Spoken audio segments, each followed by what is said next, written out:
we continue this Kitzur Shulchan Aruch. If somebody's following us, it's on page 268. And the topic is the law. I think we're going to finish today. Maybe. Okay, maybe it's going to finish today. So the topic is the laws of blessing of fragrances. So it's Siman 58 and Halacha number 9. And it says, if one had before him the following items: a fragrant fruit, items from a fragrant tree, fragrant herbs, and other kinds of fragrant items, one should recite appropriate blessing for each. Right? So it's very similar. We always draw the parallel between blessings, those blessings over fragrant items, and blessings over the food. In the food, it's actually a priority. You go from the most specific one to the less specific one. So, for example, if you have apple and banana and something else, so you say first on apple because it's more specific one. Then you say on banana. Then you say on a coffee. Let's say you have a candy, right? So you say on a piece of candy. So that's the priority. So here's also very interesting. So I have 3 different blessings.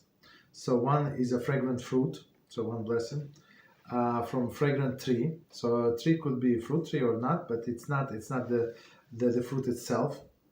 Maybe bark or something else, leaves. Next one is fragrant herbs, meaning that grow from the ground. Number 3. And other kinds of fragrant items that I guess do not grow from the ground at all, right?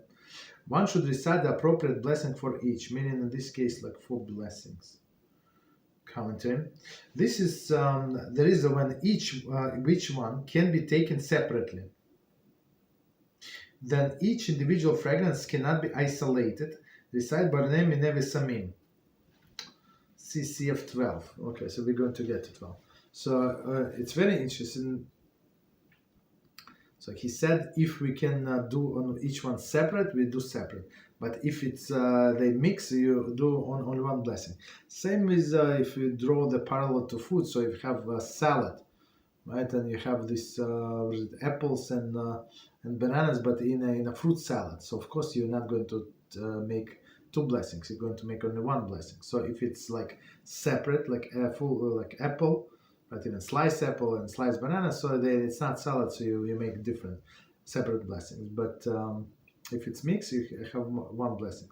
Same with these fragrances, if they're together, and many times they're together, right? So you say only 1 blessing. B'nei b'nei v'samim, it's like, just to draw the parallel, it's like shechakol. Continue.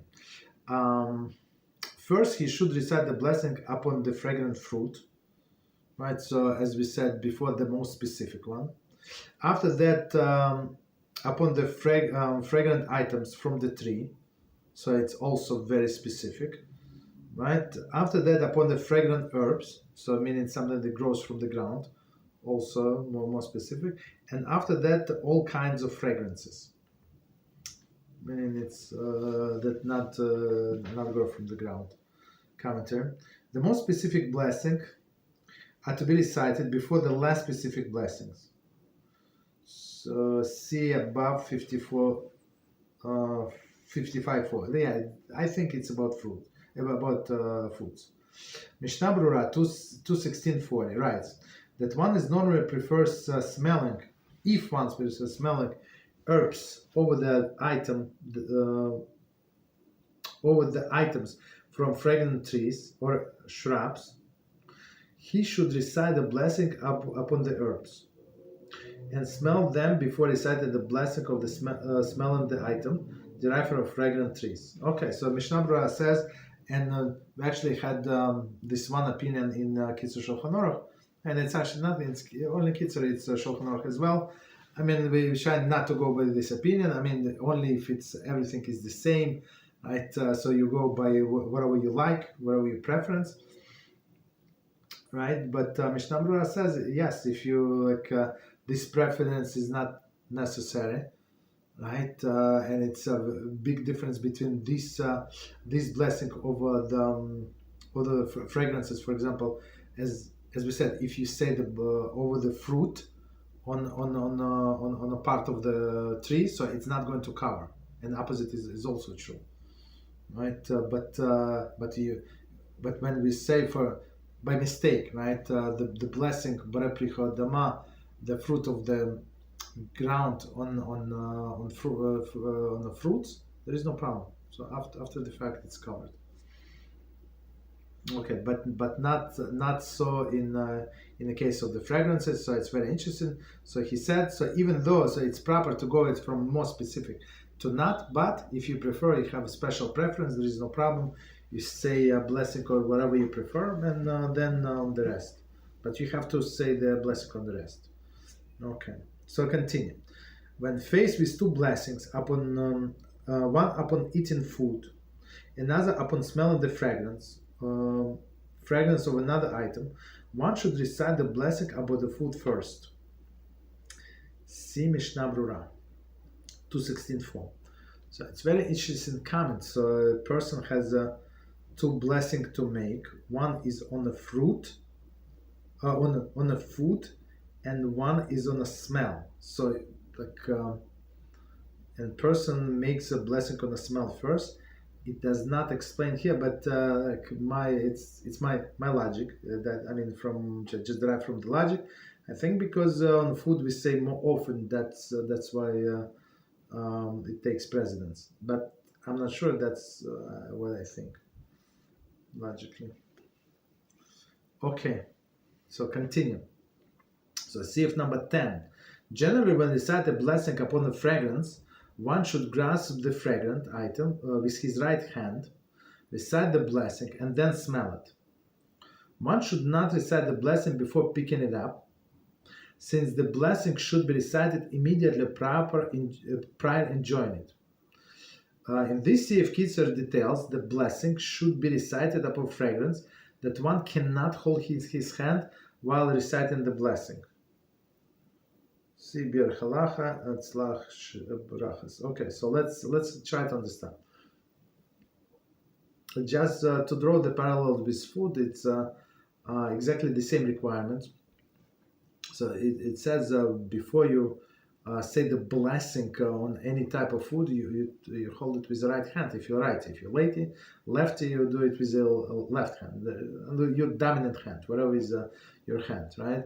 And the reason is we said that we have only limited time, right? It's proper to say to start eating this food as soon as possible after you make the blessing. Same with smelling, right? But so if it's in your right hand, or if it cannot be in your right hand, for example, it's a salad or something, so you have to put it on a fork, right, and hold it in your hand, or it's soup, so you put it in a spoon and you get ready whenever you can eat. So you say the blessing and you eat.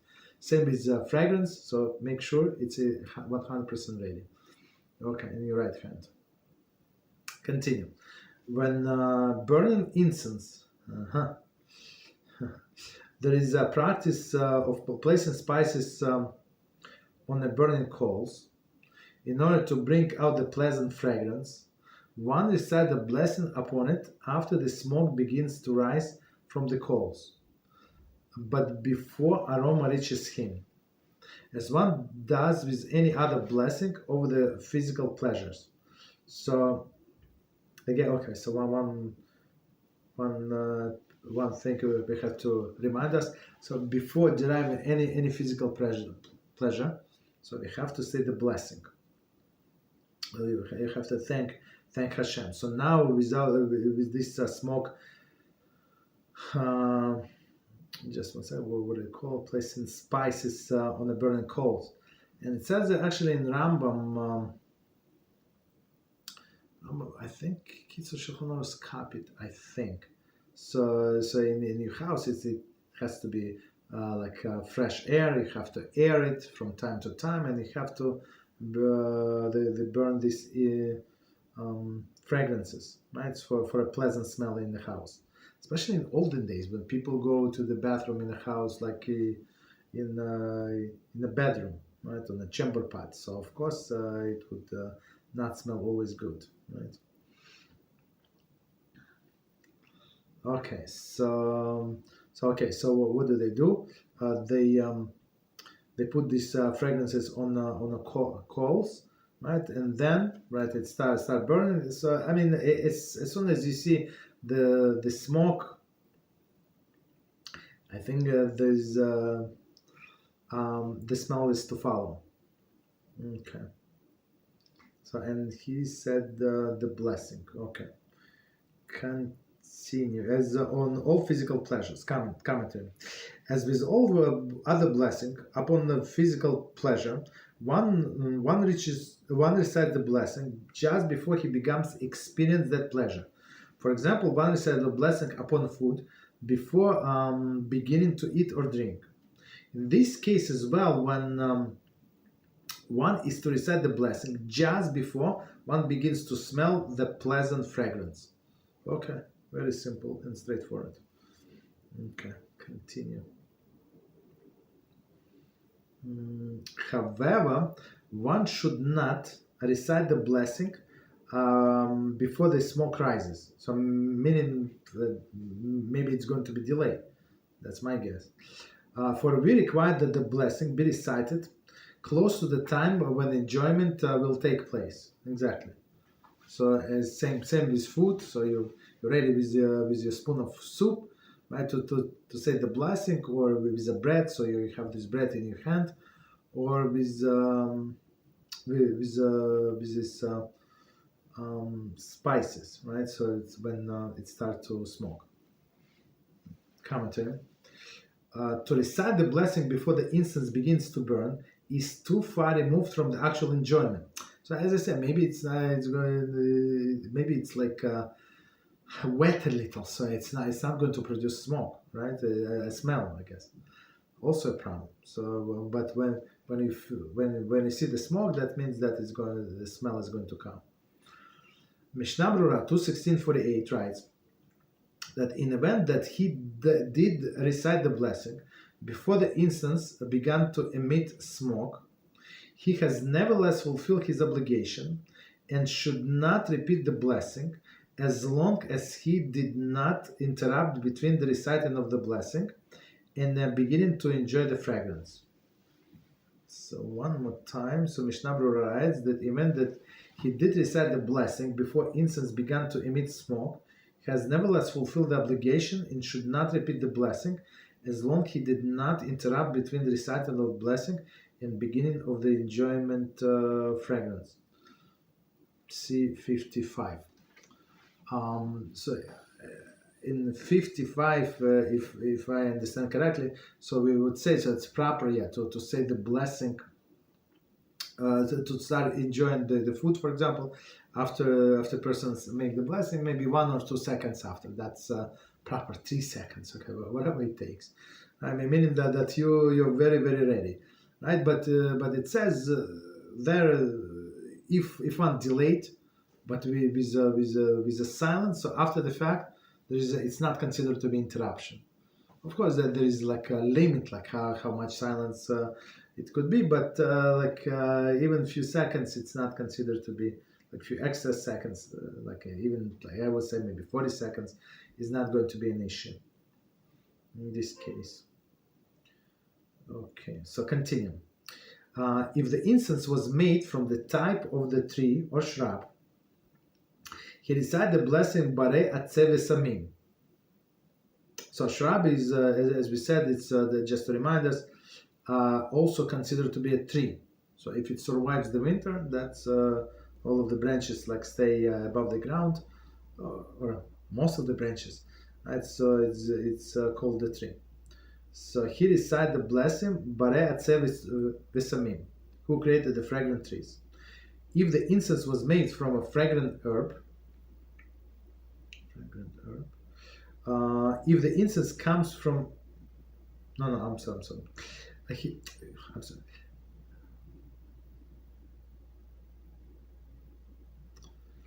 Who created fragrant trees? Okay. If the incense was made from a fragrant herb, he recites Barei Isvei Vesamim, who created fragrant herbs. Everything correct, sorry for confusion. Next one, if the incense comes from some other non-plant species, he recites Barei Minei Vesamim, who created the species of the fragrant. Right, and same as we say for the mixture. So even though we know that the mixture is comes from the flowers and from the trees and from the fruits, doesn't matter. You still say because of mixture, but one said the blessing only when he's burning the incense in order to enjoy the fragrance. However, upon the incense smoke produced in order to neutralize the foul odor, such as when they place fragrance near the bodies of the dead, we do not recite the blessing at all. So that's a very interesting point. So as we said before today, so we say the blessing upon the enjoyment of this smell, right, fragrance. But if it's to neutralize the odor, for example, somebody used this air freshener in a restaurant, right? So it's not food to enjoy the smell, to neutralize the foul odor. Okay, so we don't say the blessing. Continue. Number 11. Smelling any item that is not meant to be smelled on its own, such as spices in a storage room for commercial purposes, or incense used to perfume garments, and is not meant to be smelled by itself, but only to implant the fragrance to the garments, we do not recite the blessing upon smelling them, even if one intends to enjoy the fragrance. So this we have to see and try to understand. So it's number 11. One more time from the beginning with commentaries, and we're going to explain. Similarly, if item that is not meant to be smelled on its own, I'm not sure what would be the example. He gave the example, but maybe something more practical. Let me think. In our case, smell it on its own, such as spices in a storage room for commercial purposes. Number 36. This applies only when encountering the smell upon walking into the room. If one takes up the spices in his hand to smell them, he has granted them the status of item that meant to be smelled, and he should recite the blessing. So I guess the same idea would be when you're cooking and you add the spices to your food or whatever is it, right? Nice smelling spice, but the intention is not to smell them, but the intention to use them as the spices for food, right? So you would not make blessing unless that's what you want. You want to smell them before putting in the food. Yeah, there is no problem. You would say the blessing. Continue. Or the incense used to perfume garments, that is not meant to be smelled by itself. So in olden days, just a reminder, so there was no dry cleaning, right? So some garments, if you're going to wash them, that's it. You're going to ruin completely. So people were trying to use them as long as possible without washing them, and they would put the different perfumes. Very interesting. But only continue. But only to let's go to the beginning of the sentence because it's continuation. Similarly, any item that is not meant to be smelled on its own, such as spices in a storage room for commercial purposes. But we said if he picked it up in order to smell, he would say the blessing. Or incense used to perfume garments, that is not meant to be smelled by itself, but only to impart the fragrance into the garments. We do not recite the blessing upon smelling them, even if one intends to enjoy the fragrance. Okay, so that's very interesting, right? So we don't say blessing if we do not intend to enjoy the fragrance, even they smelling good. Okay. 37. Commentary. If the incense was burnt with the intention of enjoying the fragrance and imparting the fragrance into the garments, the blessing is recited when smelling the incense. Mishnah Berurah 2:17.4. So in this case, yeah, if you have a double reason why you're doing that, and one of them requires blessing, such as enjoying the smell, yeah, you would say the blessing. Okay. Any questions on what we said before we continue?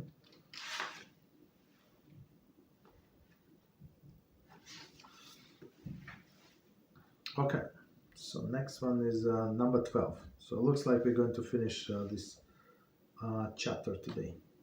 So at 12 it says, one who enters a shop that sells spices or a pharmacy and intends to smell the fragrances there, recites the blessing Barem Enev Sumim, who created the species of fragrance. As the spices in a shop are meant to be smelled. Okay, so let's see. So commentary is, in the past, medicine were commonly composed of the ground herbs. The pharmacy was therefore a place likely to have a pleasant aroma emanated from the many different spices of herbs. So very interesting. So I mean, it was not very precise, I guess. I mean, they had weights, but they would grind all the spices like in a pharmacy itself. It's very interesting. Right, so it smells good. Okay. So one more time the whole sentence. One who enters shop that sells spices, okay, or a pharmacy, so it smells good, and intends to smell the fragrance there, recite the blessing Barem Enev Sumim, who created species of the fragrance, meaning because it is a mix. He does not know what is there. Commentary: the fragrance the fragrance that greets the customer upon entering the shop comes from the multiple sources, and each individual source of fragrance cannot be isolated. So meaning it's mixture, right? As we said before. Therefore, the Kitzur rule is in CF 8, as we said today. The general blessing Barem Enev Samim is recited. So again, when we cannot separate the sources of fragrance. But each spice is distinct. A separate blessing would be recited over each type. So maybe it's the way I understand. Maybe it's like a spice shop, and they have like in a different socks. They have different fragrances. So from this you say maybe it's a fruit of the tree, and here's a part of the tree itself, right? And here's the herbs. Okay, so you would say 3 different blessings.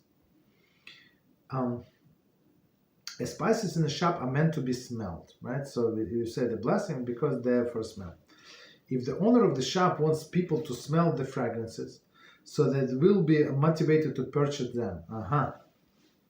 So, okay, but it's not the case, I guess, in a pharmacy. So in pharmacy, we don't buy because of the good smell, but we buy because of the medicinal reasons. But also you come there and you enjoy the smell. It's very interesting. Number 4, the commentary. The case is therefore distinct from the previous CF, where the spices are put away in a storehouse and are not currently for sale. So that's, so we said when somebody comes in a storehouse and they would not make the blessing, right? Even though it smells. But here it's because the owner wants to sell, that's a different story. Since those are not meant to be enjoyed, one does not recite the blessing upon smelling them, even as we said, they do smell. The aroma of spices in a shop, however, is meant to be enjoyed so as to motivate people to purchase them, and therefore requires a blessing. Okay, see Mishnah Berurah 2:17.1. As noted by Megeres HaShulchan, cited by Biur Halacha, this would not appear to apply in the pharmacy, exactly as we said, where one's motivation is dependent upon his medical needs, right? So I don't come to pharmacy to smell the herbs. I come to buy medicine, not for aroma of the medication, right? So we buy them for medical needs, not for the smell. Although Mishnah Berurah offers resolution to this issue, he nevertheless raises other issues with the application of this ruling to the pharmacy. Okay. But if I guess if a person enjoys it in even the pharmacy, he can say the blessing. But again, the person the reason person went to a pharmacy is not to enjoy the smell, but to enjoy to get the medicine. 1 second. One who enters and leaves spice shop several times, if when he originally left, he intend to return shortly, he need not recite another blessing upon his return. Very interesting. So that's like parallel we can draw with the food. With a blessing over the food. So if a person like intends to return quickly, so he would not need to recite a separate blessing on the food. Commentary. Even if upon his return he smells a fragrance that he did not smell before, very interesting, he need not recite another blessing, since the original blessing is still in effect. Mishnah Berurah 2:17-7. If one remains in a shop for extended period of time, even if he diverted his attention from fragrance, he need not recite new blessing upon enjoying the fragrance again, since the fragrance was constantly present. Okay, so that's very interesting. So let's just read one more time, try to explain. Even so, we're talking about the case when person comes and goes from the shop, but he intends to come back. So only one blessing is required. So one more time it says, even if upon his return he smells a fragrance that he did not smell before, meaning they put out the new smell, he need not recite another blessing, since the original blessing is still in effect. Mishnah Berurah. So okay, so same is in most of the time is food, not always, but in most of the time. If one remains in shop for extended period of time, even if he diverted his attention from fragrance, he need not to recite new blessing upon enjoying the fragrance again, since the fragrance was constantly present. So that's very interesting point. So person maybe he does not enjoy, like he initially he enjoyed when he entered the shop, then he just does whatever he does in the shop, does not enjoy the smell. So and then after some time he started enjoying, like he breathed in, and still no blessing is required because the smell was always there. Okay. Continue. So no real changes happened. Okay, so continue. However, if he diverted his attention from these spices, or if he left the shop and delayed the return for a long time, so I guess like half an hour or so, or if he entered a different spice shop, he must recite the blessing each time there is upon smelling the fragrance again, either upon returning to the first shop, or as if he enters second shop upon smelling the fragrance there. Okay, so it's very interesting case. So he goes from shop to shop, and I think that they usually like in some specific districts they sell in the same in the same neighborhood. So it's possible that you go from one to one, maybe to sell your wares from one shop to another. Also possible. Okay. So you say every time you go there, a different shop, you say separate blessing. Commentary. This halacha applies to anyone entering a spice shop. Mishnah Berurah 2:17-4 writes that the proprietor of the store should, upon the entering to the store for the first time or in the day, intend to enjoy the fragrance and recite the blessing. Afterwards, he does not recite another blessing, even after leaving and then returning to a shop, since even when he leaves his shop, his intention, even unexpressed, is always to return. So that's a very interesting point about the boss. So boss is all, I mean, I guess we have to qualify this comment. If it is his nature to come and go, if he if he just opened the shop and he goes to another business and he does not intend to return. So of course, if he returns, he said another blessing. Okay. Right, but if he just come and go, so that's we understand that that's his intention, because it's his business. Number 13, regarding fragrance whose source is not present, for example, garment that were perfumed with the incense, or when the spices were stored in a container, and the container absorbs the scent. Similarly, when one handled estrogim or other fragrant fruit, and the scent remained in his hand or clothing, we do not recite the blessing upon the smelling of the garment, spice containing containers or hands. Okay. So let's do this again, and we're going to explain. It's very interesting. So actually, we said before, if there is no source of the fragrance, we don't say the blessing, right? Even the smell is there, but there is no tangible source. So one more time, regarding the fragrance whose source is not present, for example, garment that were perfumed with the incense. So I guess the same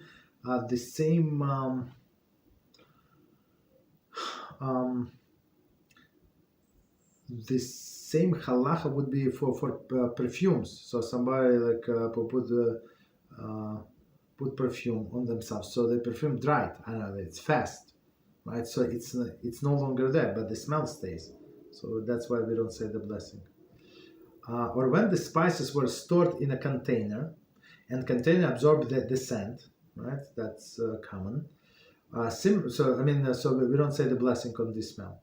Similarly, one who handled esrogim, or other fragrant fruit, that's time to buy esrog actually, coming. Right? Some people already bought, very interesting.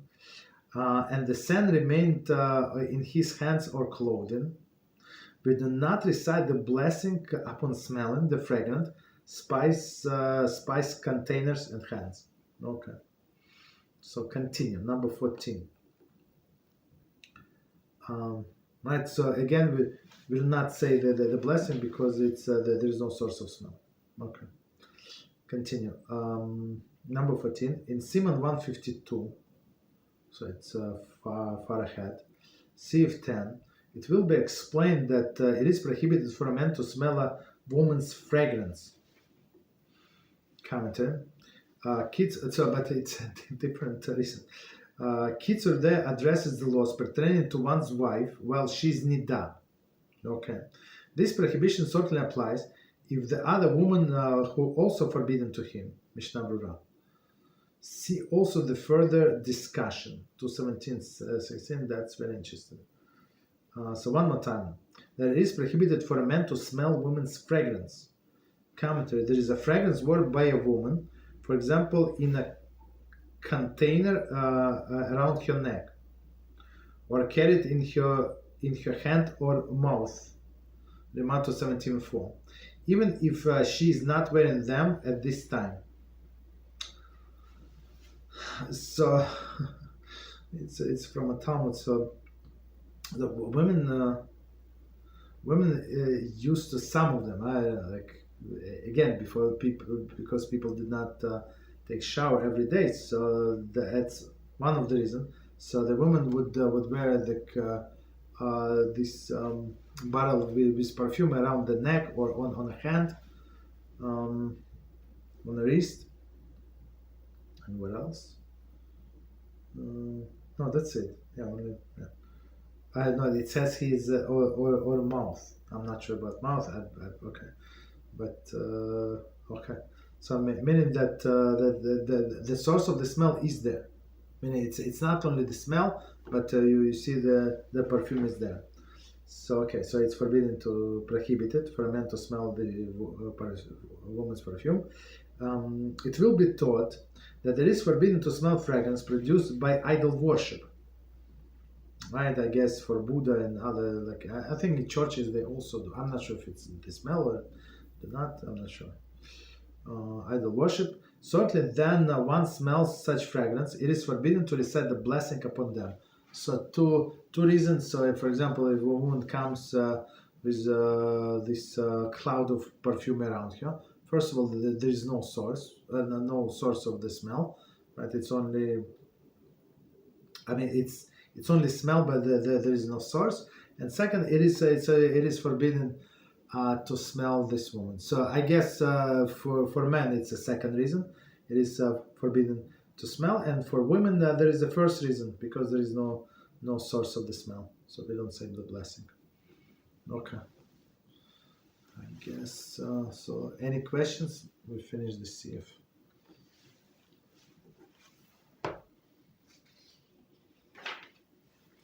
Okay, no problem. So we continue. One second. Questions. We continue. Let's start the next Siman. It's 59, and it's very interesting topic. Laws of Shihiyanu and Hatov Hametiv blessings. Contains 21 sifim, so it's a very extensive topic. So you usually Kitzur is very short, concise, but 21 it means it's very important.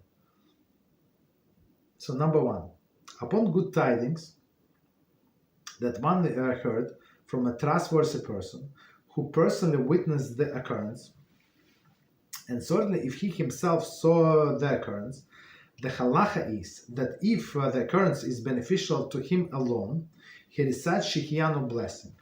If the occurrence is beneficial for him as well as others, he should recite the following blessing. I'm going to skip the beginning, and the end is who is good and does good. Hatov Hametiv.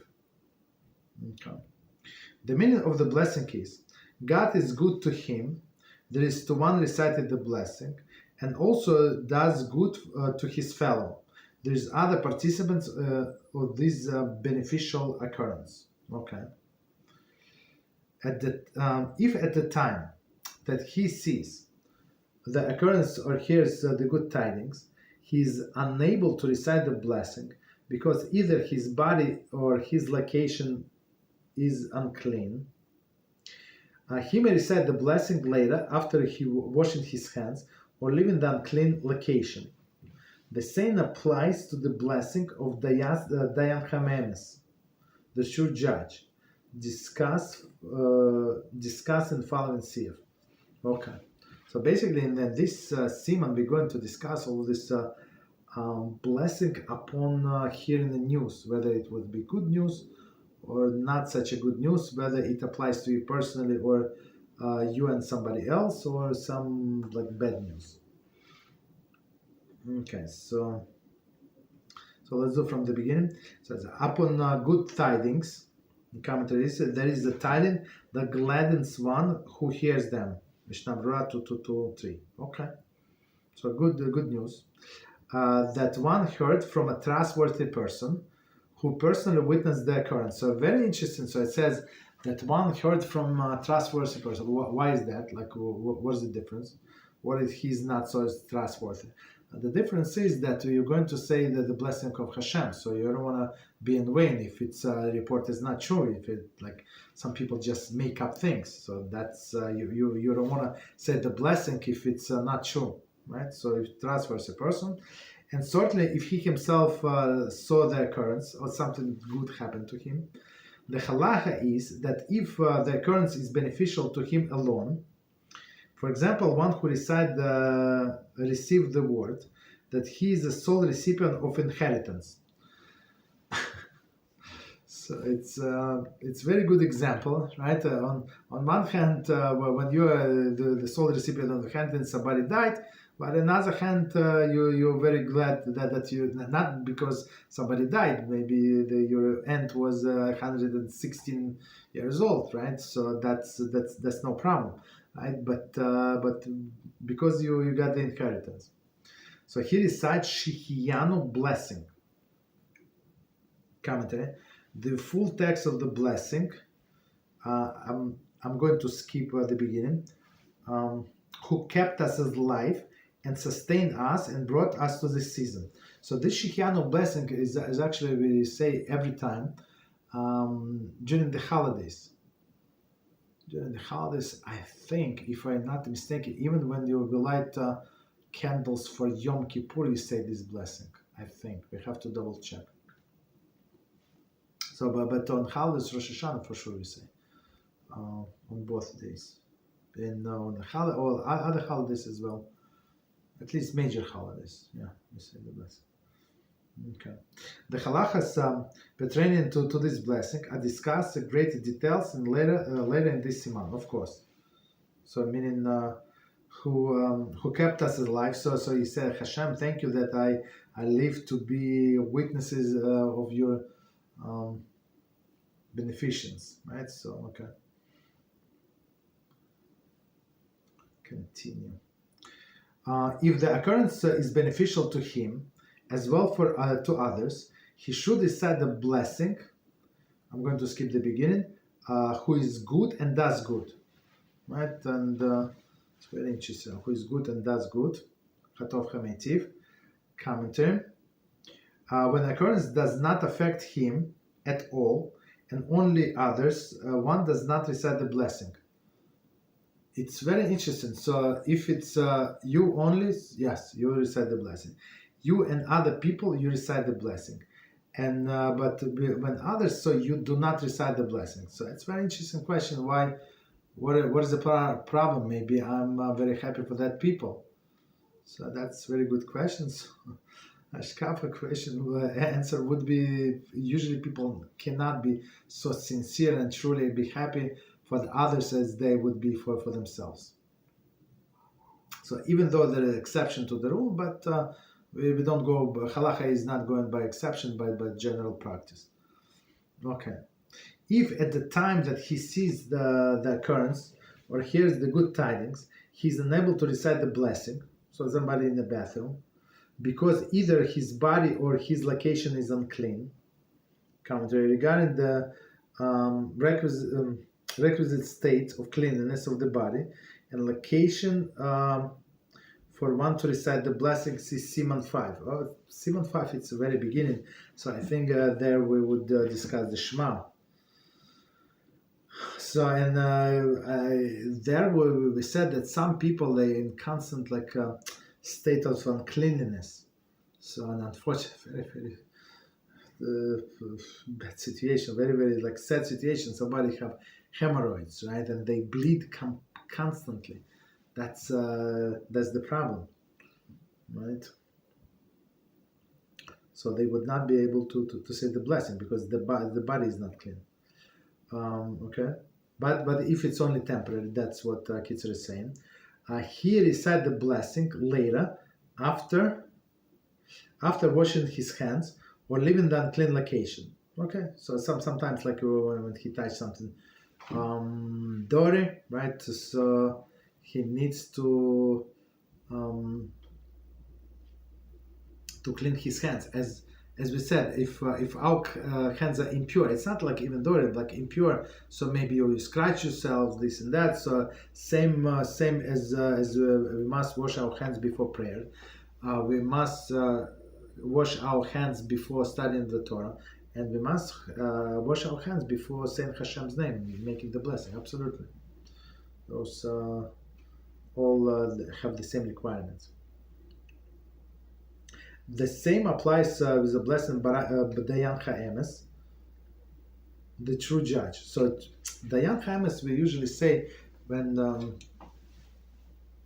we get a bad report or something, when somebody dies or you lose money or something. So I'm not going to continue. It's a very long sieve. We're going to leave it to the next time. BeEzrat HaShem. Any questions on what we said?